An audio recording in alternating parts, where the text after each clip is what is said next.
Good morning, traders. It is Thursday, October 27th. This is Dennis Cahigas from MF Global, and this is your morning currency comment. Early this morning, it is raining here in Chicago at the Board of Trade. However, the markets are looking brighter. Early this morning, we have the U.S. dollar under pressure and Treasury prices are sliding. Our early expectations are for this trend to continue throughout the day today, as we see both safe havens, the U.S. dollar and Treasuries, under pressure.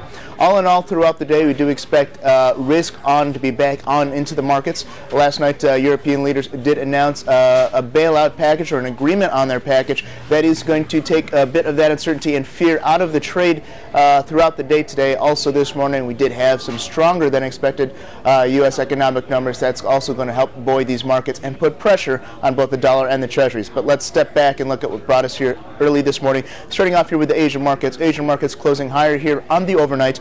The Nikkei was up over 2%. Now, last night, the Bank of Japan did meet and address their situation with the high and strong Japanese yen. The Bank of Japan left their rates unchanged down near historic lows. However, they did increase their credit purchase program by about 5 trillion yen. That represents the second easing program over the last 2 months. The yen remains unaffected, though, as it holds up by close to these World War II highs.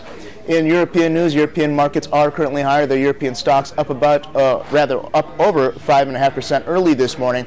As I mentioned last night, the big news from there is the agreement here from the EU summit. So several important things. They did agree on that bailout package and did increase the size of the European Financial Stability Fund close to about 1 trillion euros.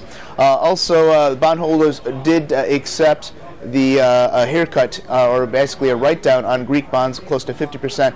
This is supporting the markets, as it's unlikely to trigger any credit default swaps, which would also correspond with a disorderly fallout from Greece. Right now, the euro is trading higher. It is strengthening against the dollar. In the U.S. markets are currently higher, with the December Dow futures up about 2.2% here early on. So we are looking for higher open for the markets.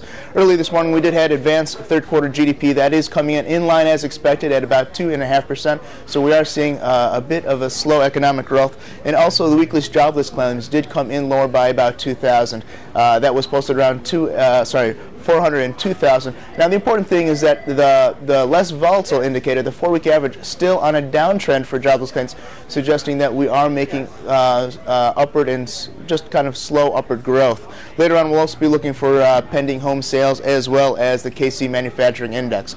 Well, what does this all mean? Let's break down our trade expectations. Starting off with the currencies, look for that U.S. dollar to be under pressure. We did hit our first target here from yesterday overnight at 76. Now we're looking at the dollar index to test support underneath at 75. For the Treasuries, we're also looking for that to push lower. We did hit our targets here last night, so we're looking for the 10-year to test 127.16 throughout the day, and for the 30-year, we're looking for a test of 136. But if you'd like more information on the U.S. markets, or more importantly, what that means for you in your portfolio, give me a call at my trade desk at 866-631-6216. Please remember that futures trading does involve a substantial amount of risk and may not be suitable for everyone. Good luck. Good trading.